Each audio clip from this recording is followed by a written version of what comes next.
मैं ये शादाब से पूछूंगा। ठीक है सर, ठीक है सर। शादाब भाई, ये जो नारा है अफजल शर्मिंदा है तेरे कातिल जिंदा हैं, ये नारा गैर कानूनी असंवैधानिक है। ये नारा अफजल शर्मिंदा है तेरे कातिल जिंदा हैं, ये नारा गलत है, असंवैधानिक है, गैर कानूनी है, शर्मनाक है। गलत है, मैं कंडम करता हूं। गलत है। और अफजल गुरु को आतंकवादी मानते हैं आप? गलत है, मैं कंडम करता हूं। अब ये ट्वीट नहीं अमन भाई, ये ट्वीट करिए आप कि शादाब मैं तो कह रहा हूं भाई, ये नारा देने वाले को भी गलत मानते हैं फिर? अब ये ट्वीट चलिए, बहुत शानदार। ये नारा देने वाले को भी गलत मानते हैं? किसी को मारने की बात कर रहा हूं, ये नारा देने वाले को भी गलत मानते हैं? नहीं हो यार तुम। एक मिनट कोई, ये नारा देने वाले को भी गलत मानते हैं उमर खालिद? इतने बड़े नहीं हो भाई। चलिए ठीक है, कोई नहीं बोलते हुए। शादाब खुश होने दीजिए। शादाब, जो उसका ये वर्ड को हम कंडम करते हैं। कोई भी ये कहेगा हम उस वर्ड को कंडम करते हैं, चाहे बोलने वाला कोई भी रहेगा, हम उसकी इस एक्टिविटी को कंडम करेंगे। और टेररिस्ट एक्ट में शामिल था जब कोर्ट ने कहा, तो आप सही या कोर्ट सही? नो इफ एंड बट, बिल्कुल स्ट्रेट फॉरवर्ड। तो अब अफसोस हो रहा है कि किसको बचा रहे थे? अब दिल्ली दंगों पे बात कर ले। हाँ, उमर खालिद पे आ जाइए जी। हाँ शहजाद, उसके बाद आप। एक मिनट आ रहा हूं, बोलिए बोलिए शादाब, जवाब सुनिए।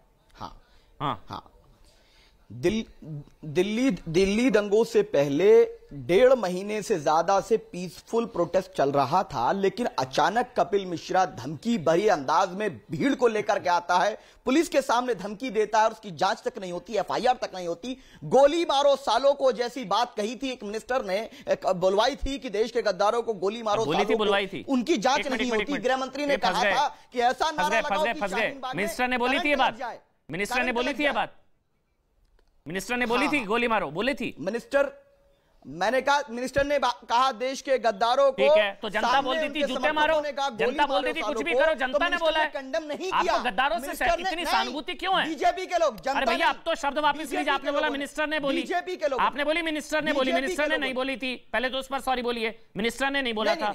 मिनिस्टर ने बोला था देश के गद्दारों को, सामने जनता ने बोला गोली मारो। जनता ने बोला गद्दारों से सहानुभूति क्यों है? सुन लीजिए। पहली बात तो शब्दों का चयन ठीक है, मिनिस्टर ने नहीं बोला था। पूरी बात सुन लीजिए। बीजेपी के मिनिस्टर ने उसको कंडम नहीं किया। बीजेपी के मिनिस्टर ने, अनुराग ठाकुर ने कंडम नहीं किया कि ऐसा नहीं बोलना चाहिए। ये उनका गुनाह है कि उन्होंने कंडम नहीं किया था, इसलिए उन पर एफआईआर होनी चाहिए। देती है जैसे अजमल कसाब को सूली पे लटकाया गया। जैसे अच्छा, उन्होंने कंडेम नहीं किया इसलिए उनके साथ अफजल, पता नहीं इन लोगों के जैसा बर्ताव होना चाहिए था। उन्होंने कंडेम नहीं किया इसलिए उन पर एफआईआर होनी थी। शादाब, ये आप कह रहे हैं? आप सुन लीजिए, जांच होनी चाहिए।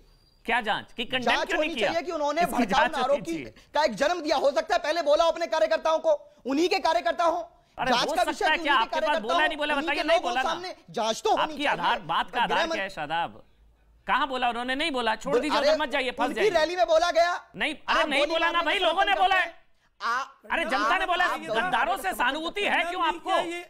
गद्दारों से सहानुभूति क्यों है? बीजेपी के लोगों ने, बीजेपी के लोगों अफजल गुरु से सहानुभूति है, गद्दारों से सहानुभूति है, दिलबर नेगी से नहीं है, अदालत से, अंकित शर्मा से नहीं है, इस नारे से हाथ पैर काट कर जला दिया जिसकी वजह से सब हुआ, उसके खिलाफ बोल रहे हैं आप।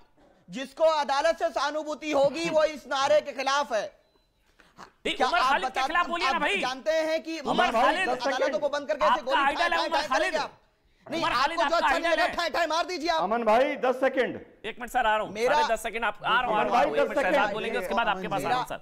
एक मिनट आ रहा हूं। डॉक्टर रिजवान प्लीज थोड़ा सा टाइम दीजिए सर। अमन जी, पूरा टाइम शहजाद, हिपोक्रेसी भी की। अच्छा एक मिनट, लेट हिम कंप्लीट। चलिए शादाब पूरा बोलिए, फिर मैं आपके पास आऊंगा। कंप्लीट नहीं होगा इस तरीके से। नहीं हो गया बोलिए शादाब। बुलवाइए एक शब्द। हाँ, अब मैं बोलता हूँ। देखिए बात सिर्फ इतनी है कि हिपोक्रेसी की सीमा देखिए। इन्होंने कहा कि कपिल मिश्रा के बयान से दंगे भड़के। कपिल मिश्रा का बयान क्या था कि हम पुलिस की भी बात नहीं सुनेंगे। ठीक है, उनके बयान को कोर्ट में भी रखा गया, कुछ कार्रवाई नहीं हुई कोर्ट के द्वारा। परंतु मुझे एक बात बताइए, जो शाहीन बाग में बैठे थे कोर्ट के और पुलिस के आदेश के खिलाफ 3-3 महीनों तक, उससे दंगा नहीं भड़का। कपिल मिश्रा के एक बयान से दंगा भड़क गया, बताइए। अब दूसरी बात, क्या कपिल मिश्रा के छत पर तेजाब और एसिड बम रखे थे? और तीसरी बात मुझे बताइए कि आज जो कह रहे हैं ना दंगा का धर्म नहीं होता, तो बताइए जावेद अख्तर और जो बाकी के लोग कह रहे थे कि मुस्लिम है इसीलिए प्रताड़ित किया जा रहा है। आम आदमी पार्टी ने ऑन रिकॉर्ड कहा था, बोलिए कि ये गलत है, इसको कंडेम करना चाहिए कि मुस्लिम कार्ड खेलकर ताहिर हुसैन को बचाना बिल्कुल तरीके से गलत था। और चौथी बात, अनुराग ठाकुर जी ने कहा था देश के गद्दारों को जनता चाहती तो बहुत कुछ बोल सकती थी। जनता ने कहा कि गोली मारो, जैसे कि बुरहान वानी को मारा, जैसे कि बाकी आतंकवादियों को हमारी इंडियन आर्मी मारती है। आप बताइए कि आप क्या करना चाहते हो? आतंकियों को बिरयानी खिलानी है, आतंकियों को घर में ले जाना है, आतंकियों को पार्टी ज्वाइन करवानी है, क्या करवाना है आपको? स्टेटमेंट को भारतीय जनता पार्टी का प्रवक्ता एंडोर्स कर रहा है। हाँ, मैं बिल्कुल एंडोर्स कर रहा हूँ। गद्दारों के साथ क्या हाल किया जाएगा? आतंकियों के साथ क्या किया जाएगा? आतंकियों को महिमा मंडित नहीं कर सकते, आतंकियों को मासूम बताकर उनको पार्टी में नहीं ले सकते। नहीं, हम आतंकियों के खिलाफ हैं। डॉक्टर रिजवान गद्दारों के साथ जो कानून तय करता है, जो आर्मी तय करती है, वही होगा। बताओ बाबू, शहजाद बाबू बताओ, क्या आप बता रहे हैं? आपको खुले खुले कौन सी बात में डाउट आ रहा है? बस एक चीज है शादाब भाई, शादाब, अभी कपिल मिश्रा का आपने जिक्र किया, उन पर तो कोर्ट ने टिप्पणी नहीं की, वो आपकी नजर में गुनहगार। जिस पर कोर्ट कह रहा है कि टेररिस्ट एक्ट में शामिल वो आदमी टिपिकल प्रोटेक्ट नहीं, सब कुछ कह दिया कोर्ट ने, वो आपकी नजर में बेगुनाह और फरिश्ता है। इतने डबल, मतलब कपिल मिश्रा पर एक टिप्पणी नहीं है कोर्ट की, वो आपकी नजर में गुनहगार है, लेकिन जिस पर कोर्ट कह रहा है कि वो टेररिस्ट एक्ट में शामिल रहा, वो आपके लिए आदमी फरिश्ता मसीहा है। डॉक्टर रिजवान अहमद, अब आप बोलेंगे, फिर इश्करण जी और असगर भाई मैं आपके पास आऊंगा। असगर जी आऊंगा आपके पास, पहले डॉक्टर रिजवान अहमद भाई। हाँ, डॉक्टर रिजवान अहमद, फिर इश्करण जी भाई। हाँ अमन भाई, पहले एक बात बोलूंगा, फिर एक बड़ा छोटा सा आसान सा सवाल पूछूंगा। हम लोग बचपने में सुनते थे चूल्हे में जाओ, तो इसका मतलब ये नहीं होता था चूल्हे में जाओ। अब इसको समझने के लिए आदमी में अकल की जरूरत होती है। अब मैं एक नारा बताता हूं और असगर भाई मुझे यकीन है ये कहेंगे कि ये नारा सही है।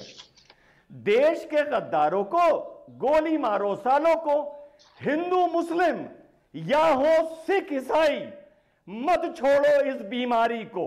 अब असगर भाई बताइए, इस नारे में कोई प्रॉब्लम है या आप इस नारे को सही मानते हैं? ये बताइए रिजवान भाई, इस मुल्क में किसको गद्दार कहना चाह रहे हैं? आप अपने आप को कह रहे हैं या किसी और को कह रहे हैं? किसके लिए नारा है? हिंदू मुस्लिम किसके लिए बताइए? कोई भी हो, या आपके लिए नारा है? कोई भी हो, इशारा करो। यहाँ मेरे लिए है, अगर मैं गद्दार हूं तो मेरे लिए है। कोई गद्दार नहीं है। उस अच्छा, जिस नारा लगाया, इस घर में कोई गद्दार नहीं है, गद्दार गद्दार नहीं है। वाह वाह वाह, उसके खिलाफ कार्रवाई। हमारे मुल्क में कोई गद्दार नहीं है भाई। और अच्छा, कोई गद्दार नहीं है, बहुत बढ़िया, बहुत बढ़िया। असगर साहब, असगर साहब सुनिए ना, बता देता हूँ ना। अच्छा बताइए ना, सुनिए ना।